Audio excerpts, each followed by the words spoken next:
Should Utah football have inserted Brandon Rose into the game at quarterback against Northwestern with Bryson Barnes struggling so mightily? And who would other Utah football players going to enter the transfer portal? Plus, what should Utah have done to shake up their offensive line in the bowl game? All that and more on today's Locked On Utes.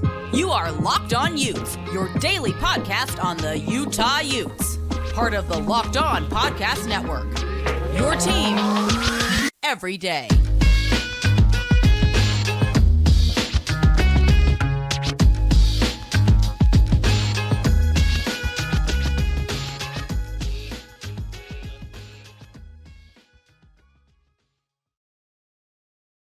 Hello, everyone, and thank you for making Locked On Utes your first listen every single day. We are available on all platforms, including YouTube and wherever you may get your podcast. If this is your first time listening to our show, make sure you like and subscribe. Love interacting with all of you in the YouTube comments, as well as on various social media platforms such as X, where you can follow our show at Locked On Utes. Today's episode of Locked On Utes is brought to you by FanDuel. You can make every moment more. Right now, new customers get $150 in bonus bets with any winning $5 moneyline bet. That's $150 if your team wins. Visit FanDuel.com/lockedon to get started. My name is JT Wistrcill, former intern inside the University of Utah Athletic Department. And on today's show, I'm going to be talking about which players I think could have the potential to enter the transfer portal, and also talk about that bowl offensive line, how I think the offensive line should have shooken out based on the not great performance we saw from the Utah offensive line up front. But have to start with what was one of the biggest conversations during and after the Las Vegas Bowl was, should Brandon Rose have played over Bryson Barnes? Now, if we're doing the quick timeline rewind back in the spring, Brandon Rose and Bryson Barnes were both competing at the time for what we thought was the Utah backup quarterback job, which had some intrigue in terms of, hey, one of these guys might have to play against Florida, maybe against Baylor, but maybe we were too, right? But after that, it was like, then Campbell get healthy. Like, what a wild time that was based on how things ended up turning out throughout the season, of course. And Brandon was really good in the spring. He won the job. They had said that he had a slight edge even going into fall camp. Now, unfortunately, over the course of fall camp, and I feel like this is something that a lot of fans did forget. I've talked about it a few times on my show. Brandon would go on to get hurt in one of the scrimmages and miss a lot of time.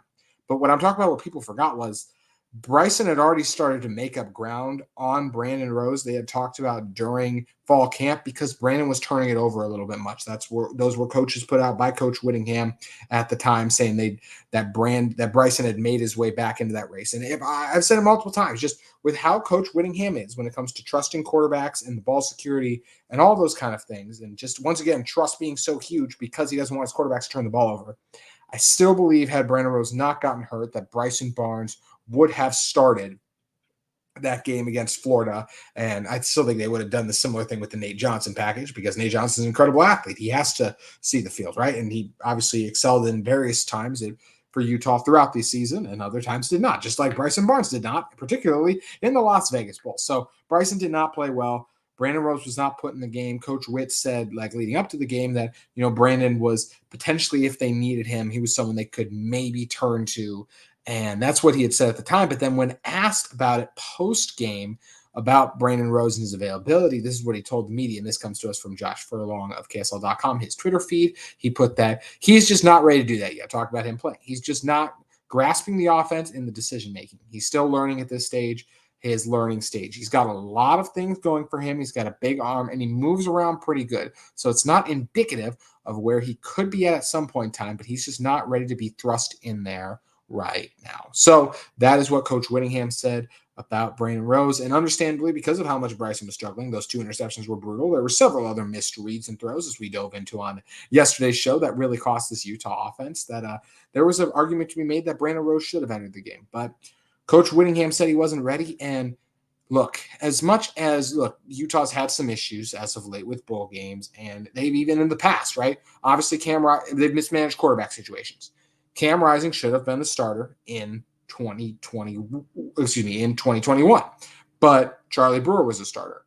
Now, give Charlie Brewer, for whether that was him just beating Cam out or whatever the circumstances may be, he was the guy, and then Cam passed him up and did it like that. So that was one that Utah, if they could have gone back in time, obviously they would have rather started Cam from the jump. And, in an ideal world, to get off to a better start than you did, losing to both BYU and San Diego State back then.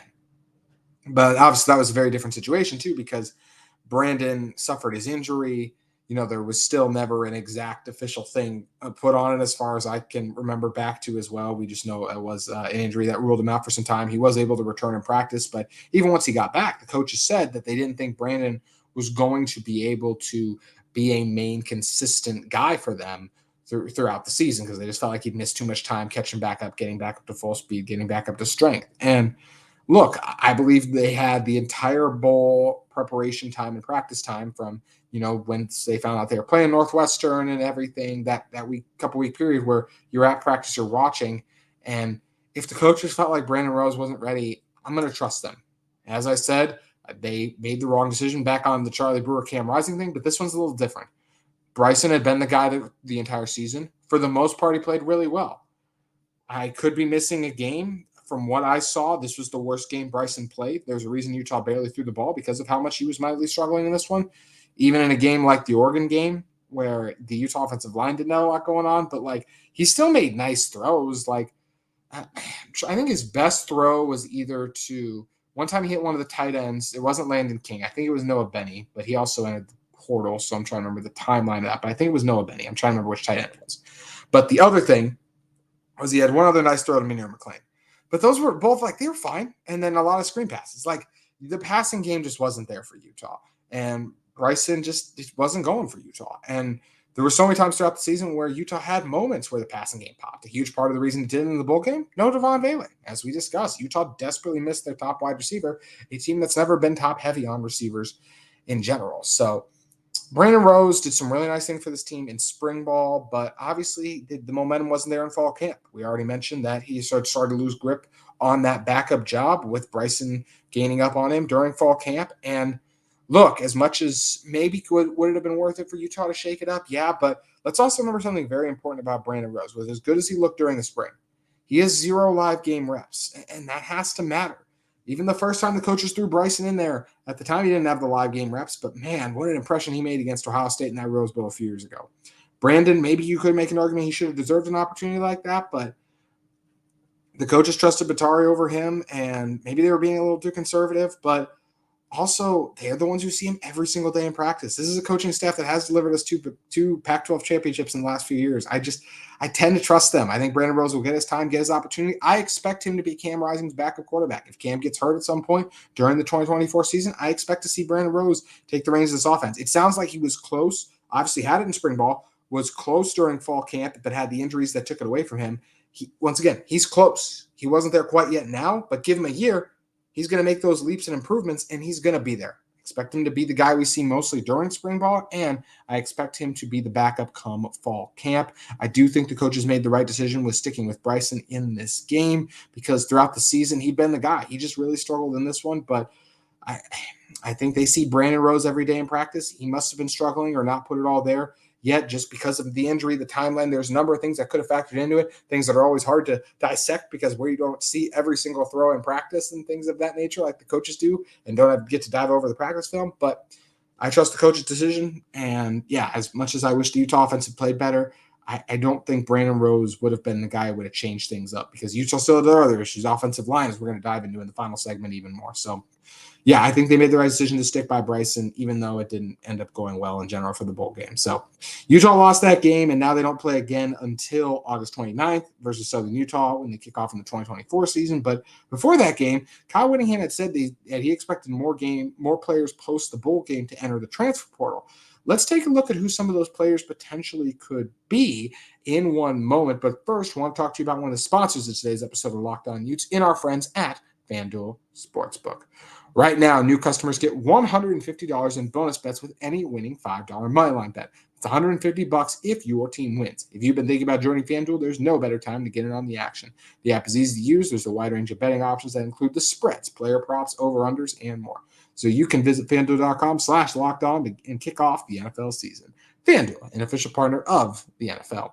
And speaking of some NFL bets, we got a great NFL matchup this week when the Miami Dolphins travel to the Ravens and take on the Baltimore Ravens. And how about the win by Baltimore? Lamar Jackson made his case, maybe the leader for the MVP right now. I want to see Christian McCaffrey win, but apparently we have to give it to a quarterback either way. But Lamar is going to host Tua Tagovailoa and the Dolphins coming to town. Currently, the Ravens favored by 3.5 right now. And You know what? I'm going back and forth on this one, but I think the Ravens will win, but I kind of like Miami as a sneaky cover in this one, 3.5. I just think all those talented playmakers, obviously Tyreek Hill and Jalen Waddle, what they're doing, Raheem Mostert has been fantastic for them in terms of finding his way into the end zone. And I like Mike McDaniels, what he does. Even though the Ravens got some nice players, I would personally take the Dolphins to cover the 3.5 spread. But if you want to get in on more NFL bets, that's exactly what you should do at FanDuel Sportsbook.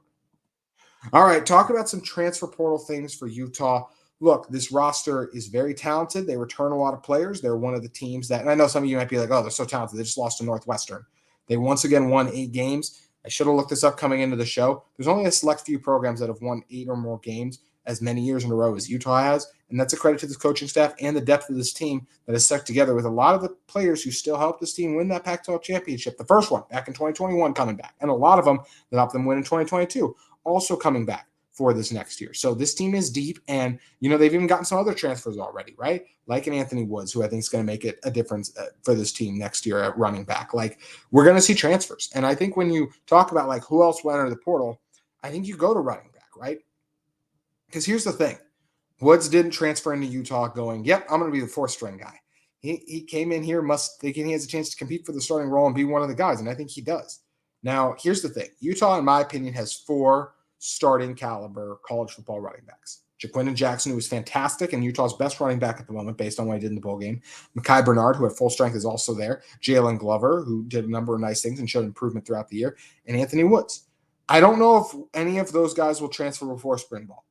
But I just can't see a world in today's college football where all 4 of those guys are going to be like, yeah, let's compete for carries come the fall season. I think that understandably so, those guys will go, I'm a starting back. I deserve starter carries. I'm going to go somewhere else. I expect one of the 4 names, and Woods just transferred to Utah, so it's not going to be him, but one of Jaquindon, Jalen, or Mekhi, and I don't think it'll be Mekhi.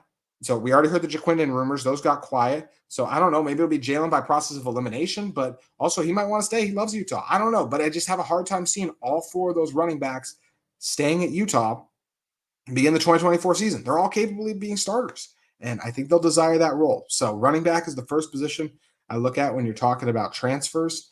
After running back, we know the quarterback position for Utah has already been picked apart. I'm not expecting anything there. Receiver-wise, we already saw Mikey leave. I do expect Munir McClain to stay and Money Parks too as well, but those are both guys that I could definitely see the potential of them being like, you know what? I think that I think that I want an opportunity to be involved in more of a pass heavy offense. I could see that, but their numbers aren't exactly eye popping either. So I don't know if that's going to be the case for them where they're going to have endless opportunities throughout the portal to be able to go to potentially, but is a situation where I think those guys will return as well. Looking at some other positions, cornerback for Utah, we've already seen a number of guys transfer out of the secondary. I'm not going to say like, oh yeah, this guy's for sure going to leave. I could see more departures, but you never know. Defensive line wise, I mean, I could see a world where a guy like a Chase Kennedy maybe decides that I want to be a starter somewhere and doesn't see a path to playing time instantly. You have, when you look at who's coming back, Jonah Ellis as of this moment still hasn't left Utah. The more I think about, the more I think he probably will, just because of his NFL opportunity he could very well have. But Van Fillinger, Connor O'Toole, Logan Fano, and that leaves Kennedy competing with a John Henry Daly to kind of be that 4th DN. But even last year, we saw Utah really only ever play 3. So that's where that becomes challenging. I do believe Connor O'Toole is going to have just an incredible year next year overall. I'm expecting big things out of him, and I think that there's some really cool things that he's going to be capable of accomplishing with this team. Also keeping it rolling from there. I think some other guys that I think have a chance to potentially move on. D tackle wise, I wouldn't be surprised if you see a guy like a Vaimahi or a Tavita Fotu desire a starting role somewhere, because obviously they're not that with this Utah team at this exact moment. But I do think just in general that this is a situation for Utah where those guys seem happy, so maybe they'll want to stay, and they will see playing time, so maybe they very well will stay. Linebacker-wise, Sione Fotu kind of left that cryptic tweet, but he's not in the portal, so maybe he will end up saying, Hayden Fury, maybe he wants more of a role, because once we know Lander Barton gets back, there's not a ton of playing time opportunity-wise for him. So that will be something that will be just interesting to see and kind of bear in mind in general. Outside of that, I think linebacker-wise for Utah, most of the other guys here, I see staying still. When you're looking at the offensive line for Utah, this is where I think things get interesting. Like, one of the tackles is going to transfer, to me, just because you're bringing in talented recruits like a Garcia. I think Fano's going to stay. I think a Caleb Loma will stay, but like one of a Zero Williams, Tongai, or Falcon Kalmatule, there's not going to be playing time for all those guys. Jaron Kump, you can rope into that as well, even though he's an interior guy at this point. Those guys are going to want to play. Maybe they'll stick it out through spring ball, compete for an opportunity, and then make the decision and move on from there. But at this exact moment, I don't see any of those guys going off at the moment, as I said, but I eventually do think that we'll see those guys end up departing, and one of the guys, once again, just doesn't want to start, see those playing time, all those kind of things like that. So those are things I see happening there. But looking at it from that standpoint, some offensive linemen are going to move on. I wouldn't be surprised to see a guy like I can't believe I'm breaking on his name right now. Johnny Maia. This is exactly what I'm thinking of. Johnny Maia is a guy we all thought he was going to start. Maybe if Utah is going to run it back. And as I said yesterday's show too, this should be an open competition for everyone. But if Coley ends up being the starter again, Maia may want to be the starter somewhere else. And I think that would make a lot of sense. So that's another one to keep in mind. We already talked about the quarterbacks, talked about the running backs. Going through my list of all the positions here. Safeties, maybe we could see another one. I don't know. Doesn't it feel like we already kind of watched all that position leave? Tight end wise, I don't know. I feel like everyone else, we already saw a couple of tight end departures. Mickey Sugatraga is a name potentially, just if he's not happy as a tight end anymore, he wants to go be more of go back to D end. But I don't know. Maybe he likes the position, and maybe he just likes it enough at Utah where he wants to stay. Outside of that, we know Emory Simmons is off to the NFL. He announced after the bowl game. Really disappointing. Bummer for him and Utah that whole just didn't work out this year. Could definitely see another one of the receivers departing to be more of a pass-happy offense, as I mentioned. But yeah, that's kind of my rundown to who I think could potentially transfer. Do you think other guys will transfer / go off to the NFL? NFL-wise, like I mentioned, Ellis has a high probability. Outside of Ellis, I don't see anyone else NFL-bound, but that's one of those things too. You just never know how it's going to shake out. So it will be interesting to kind of monitor and see what happens there. And yeah, but let me know below who you guys think is going to transfer. Also, let me know about the whole Brandon Rose situation. What do you think Utah should have done with that? Do you think he should have played? Do you like that they stuck with Bryson Barnes, even though it didn't work out in the bowl game? So let me know below there. And I do want to talk about, speaking of just kind of the bowl game in general, I do want to talk about something relating to Utah's offensive line in a moment. But first, want to talk to you guys, and then by the offensive line shakeup, how I believe they should have shooken it up, and what they should have done to try to maximize their talents in the Las Vegas Bowl. We're going to be diving into that one moment after we have to talk to you about one of our sponsors of today's Locked On Utes in one moment. And that sponsor is our glorious friends at UCCU. Learn and Earn, the UCCU mobile banking app that pays your entire family to learn about money. Kids look to parents to become more financially literate. Parents don't always know the answers. Learn and Earn breaks down financial topics into fun, bite-sized educational games like quizzes and trivia. Every time a family member completes a topic, they earn points that can occur and can be redeemed for gift cards to stores like Amazon, Apple, Sephora, Walmart, Nike, and more. There is age-appropriate content for every member of the family who can compete against each other and track their progress on leaderboards. Learn and Earn is inside the UCCU mobile banking app, so you can play anytime, anywhere. The more you play, the more you learn. And the more you learn, the more you earn. Learn and Earn, part of UCCU's award-winning Be Money Smart Youth Banking Program, helping kids, teens, and parents have fun while becoming more financially literate together. UCCU, love where you bank. Alrighty, closing today's show out with some offensive line talk. I do not believe the offensive line was managed correctly in the bowl game, and I'm going to talk about some changes I feel like Utah should have made in the bowl game in general. I think the number one thing is Spencer Fano should have absolutely stayed at left tackle for Utah. I understand that Utah was trying to put their best combination of 5 out there, and they felt more comfortable moving Fano over to the right side. He did play right tackle all of his last year at high school, but it's his freshman year. He spent so much time working on the left side. I do believe that is where Utah should have left him for this bowl game, and I think they made a mistake by deciding to switch him to the right side where he was up and down, and we know Tongai struggled mightily in the game, so I think Fano should have stayed at left tackle. Look, replacing Keaton Bills, he was really good. I got no issue with Kump there, even though he did really disappointed.